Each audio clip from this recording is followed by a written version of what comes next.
Sun Thang Massacre.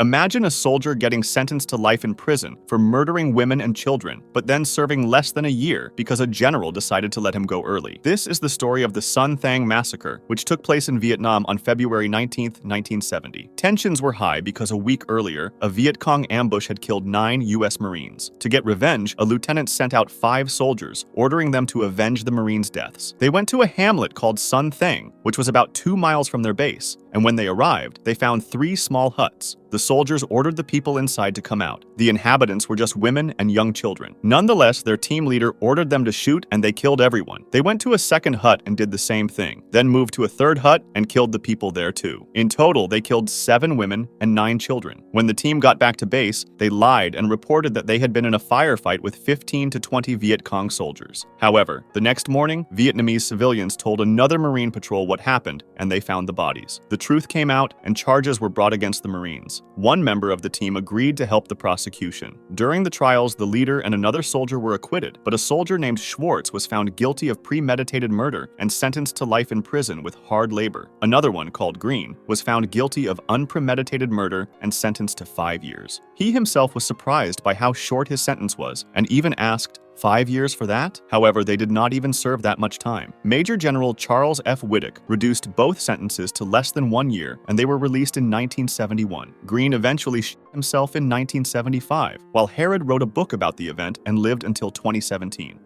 Raid on Khataba. A family was celebrating the birth of a newborn baby when American soldiers burst in and opened fire, killing 7 people, including 2 pregnant women. This happened on February 12, 2010, in the village of Khataba, Afghanistan. A family had gathered at the home of a police officer named Mohammed Daoud Sharabuddin to celebrate the naming of his son. The family was not associated with the Taliban. In fact, Daoud was a police commander who had been trained by the Americans. Around 3:30 in the morning, Daoud and his 15-year-old son went outside to investigate noises and were immediately shot by snipers. The rest of the family rushed out in panic, and in the chaos, U.S. Army Rangers killed 5 civilians. The dead included 2 pregnant women and a teenage girl. Afterward, NATO released a story claiming that the soldiers had stumbled upon a gruesome scene where 3 women had been bound, gagged, and executed by family members in an honor killing. However, survivors told a very different story. They said they saw American soldiers using knives to dig bullets out of the women's bodies to hide the evidence. An investigation by a British reporter named Jerome Starkey forced the military to admit that the honor killing story was false. Months later, Vice Admiral William McRaven visited the village to apologize and offer sheep as a traditional condolence. Despite this, an internal investigation concluded that the soldiers had followed the rules of engagement, and none of them faced any disciplinary action.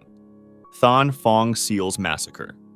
Bob Carey was a man who served as a Navy SEAL in Vietnam and then became a U.S. Senator. In this story, when he started reading secret documents about his own past, his hands reportedly started shaking. In early 1969, he led a commando team known as Carey's Raiders on a mission to a tiny peasant village called Thanh Phong in Vietnam. The village was considered a free fire zone, and their goal was to target a Viet Cong leader who intelligence suggested would be holding a meeting there. What happened that night became a dark secret that haunted Carey for more than 30 years. According to reports, shortly after midnight, the team killed at least 13 unarmed women and children. There are 2 very different stories about how this tragedy unfolded. Carey claimed that his team took fire from the village and shot back from a distance, only to discover later that they had killed civilians instead of soldiers. He described the horror of walking in and finding about 14 dead women and children when he expected to find armed guerrillas. However, a member of his team named Gerhard Klan tells a much more disturbing story. Klan claims that the team rounded up the civilians and decided to kill them all so they could not alert the enemy, and he stated that Carey gave the order to open fire. Survivors from the village also shared their accounts. A woman said she hid in a banana grove and watched the soldiers kill 5 civilians. Another survivor, who was 12 years old at the time, said 7 men entered a hut where 16 people were hiding. She said they used gunfire and an explosive device to kill the occupants, including 5 of her relatives, and she was the only one to survive. Years later, a museum in Vietnam displayed a drain pipe where 3 children reportedly hid before they were found and killed. In 2001, Carey finally addressed the incident publicly in a speech. He admitted that he used lethal procedures when there was doubt and acknowledged that he had ordered the operation, calling it a tragedy that he could never make peace with. Despite the civilian deaths, the unit filed a report at the time claiming they had killed 21 Viet Cong soldiers and captured weapons. Carey was even awarded a Bronze Star, based on this false report. He later said,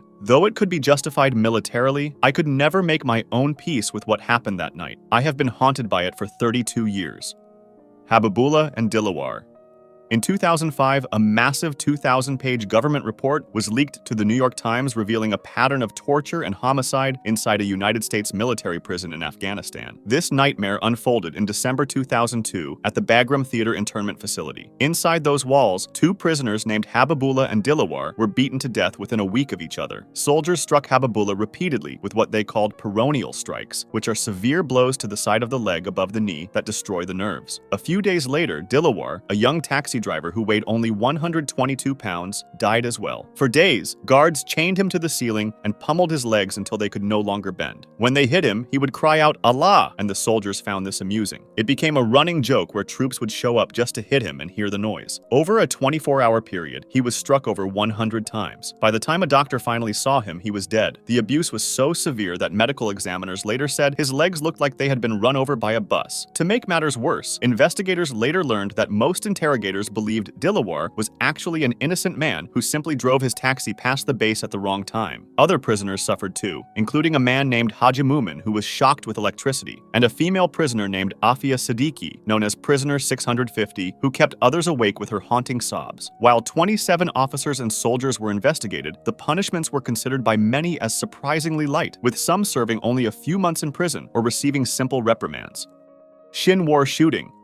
Imagine being stuck in a traffic jam on a busy highway when suddenly a car bomb explodes, and the soldiers who were targeted start speeding down the road, firing machine guns at everyone in their way for miles. This terrifying scene is what witnesses describe happening on March 4, 2007, in the Shinwar district of Afghanistan. A minivan driven by a suicide bomber slammed into a U.S. Marine convoy, injuring 1 soldier. What happened next is disputed, but according to many Afghan witnesses and human rights groups, the Marines fled the scene while indiscriminately firing their weapons at passing civilians, vehicles, and pedestrians for anywhere between 6 to 16 miles. Initial reports claimed as many as 19 civilians were killed and around 50 were injured, including elderly men, women, and children. One local reporter said the Marines sprayed civilians with machine gun fire, even though they were not under attack. There were also reports that U.S. troops confiscated cameras from journalists and deleted photos, with one soldier allegedly telling a photographer, "Delete them, or we will delete you." The U.S. military initially apologized, calling it a terrible mistake. However, a later inquiry by the Marine Corps cleared the soldiers of any criminal wrongdoing. The inquiry concluded that the Marines had come under a complex ambush and acted appropriately. It found that only 5 to 7 adult men were killed and claimed witness testimony was vague and contradictory. No criminal charges were ever brought against the officers involved. In fact, in 2019, a board recommended that the commander of the unit be retroactively promoted and given back pay, stating that the only mistake was senior leaders failing to stand by their troops. This decision angered Afghan officials and human rights organizations who felt that justice was never served for the victims of the shooting.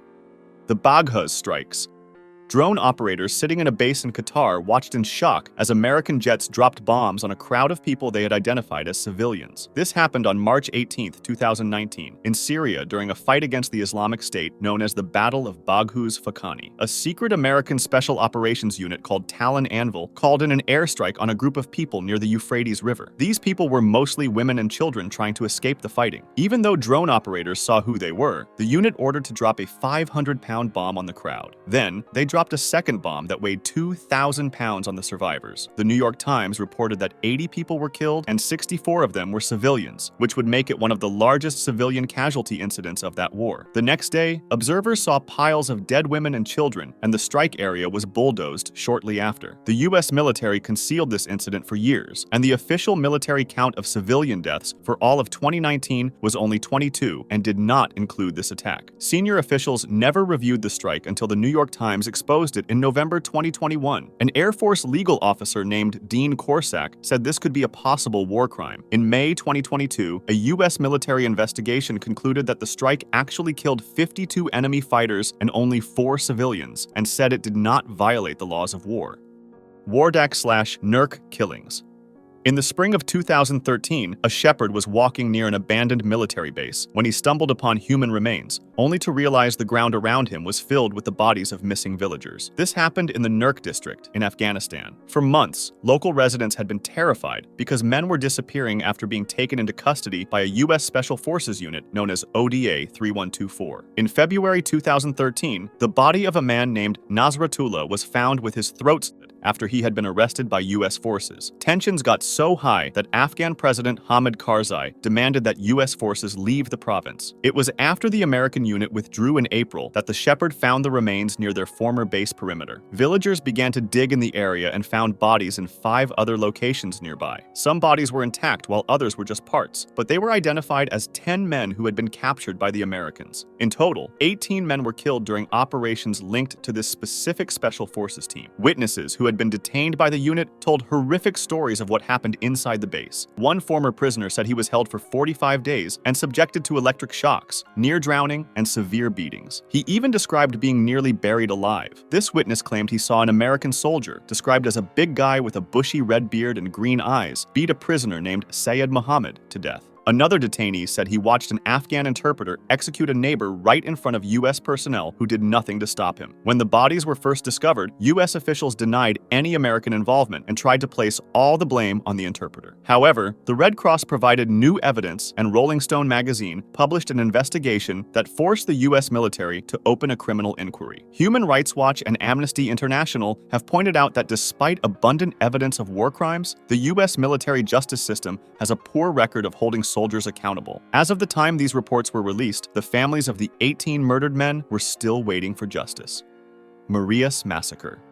On January 23, 1870, an entire village woke up to the sound of barking dogs, only to realize that soldiers had surrounded their camp in the freezing cold. This ended up in a massacre of people who were already sick and dying. This took place in Montana Territory. U.S. Army forces led by Major Eugene Baker were looking for a hostile band of Piegan Blackfeet, led by Mountain Chief. Instead, they found a camp led by Chief Heavy Runner, who had been promised protection by the U.S. government. Most of the men were out hunting, so the camp was filled with women, children, and elderly people, many of whom were suffering from smallpox. A scout named Joe Kipp recognized the camp and told Major Baker it was the wrong group. Baker replied that it made no difference and ordered his men to attack. He even threatened to shoot Kipp if he tried to warn the sleeping villagers. When the attack started, Chief Heavy Runner ran toward the soldiers, waving his safe conduct paper from the government, but he was immediately shot and killed. Soldiers fired into the lodges where people were sleeping, then charged in with axes and knives. Survivors described horrifying scenes. One woman remembered soldiers cutting holes in the lodges and shooting anyone who moved inside. Another saw them collapse, burning tents onto wounded people. In the end, approximately 200 native people were killed. Despite the brutality, the government initially tried to cover it up, with Baker claiming most of the dead were warriors. However, reports from the Indian agent revealed the truth, that most of the victims were women and children. This caused public outrage and forced President Ulysses S. Grant to shift toward a peace policy, ending discussions about giving the army control over Indian affairs. Ungholzhausen Massacre.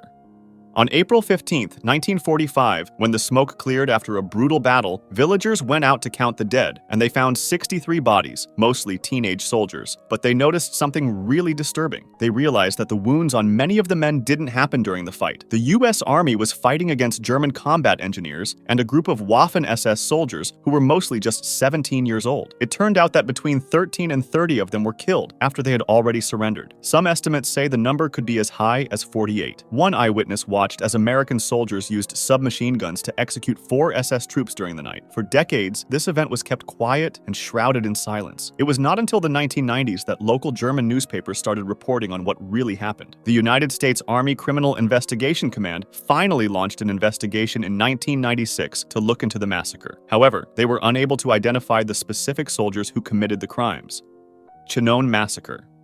One of the most famous American generals in history wrote a secret note in his diary, hoping to hide a mass murder committed by his own troops, but the truth eventually came out. A few weeks before January 1, 1945, German SS troops had slaughtered 84 American prisoners at Malmedy, so the situation was tense. Some units were issued orders that SS troops and paratroopers were not to be taken prisoner, but were to be shot on sight. In the village of Chenogne, the fighting was brutal, with the town changing hands 5 times and almost every house being destroyed. When the 11th Armored Division finally finally cleared the village, they found German soldiers hiding in cellars. About 20 of them were dragged out and shot immediately, even though they tried to surrender. The killing didn't stop there. An eyewitness watched as American troops marched another group of about 60 German prisoners up a hill. He saw machine guns being set up and realized the prisoners were going to be murdered. He later walked back down the road and saw lifeless bodies lying in the snow, noting that the Americans were committing the same crimes they accused the Germans and Japanese of doing. General Eisenhower heard about the killings and demanded a full investigation, but the officers of the 11th Armored Division refused to cooperate, claiming it was too late because the war was over. The general who wrote that diary entry was George S. Patton. On January 4th, he wrote that his men had murdered about 50 Germans and noted that he hoped they could conceal it. In the end, nobody was ever punished for the massacre, and a lawyer who served as a prosecutor at the Nuremberg trials later looked at the files and said it smelled like a cover-up. Bismarck Sea Killings. In March 1943, thousands of Japanese sailors and soldiers were floating in the ocean after their ship sank, thinking the battle was over, only to see American planes and boats suddenly come back with unknown intentions. This happened during the Battle of the Bismarck Sea. A large Japanese convoy was trying to transport thousands of troops to New Guinea to fight, but Allied forces intercepted them. In a short time, all 8 transport ships and 4 destroyers were sinking or destroyed. Usually, once a ship sinks, the battle for those sailors is considered over. However, this time, the Allied military leadership decided that wasn't enough. They justified their next actions by saying that if these men were rescued, they would just be landed at their destination and return to fight immediately. There was also anger because Japanese pilots had shot at American airmen, parachuting from their planes earlier in the fight. So, the order was given to destroy everything. That night, U.S. Navy PT boats went into the area and fired at rescue vessels and survivors in the dark. Then, when the sun came up, the planes returned. They shot at lifeboats, rafts, and even individual men swimming in the sea. The attacks were so intense that the water around the wreckage was filled with blood. The attacks on the helpless men went on for days. If you want to discuss this video or suggest an idea for the next one, join my Discord, link in the description.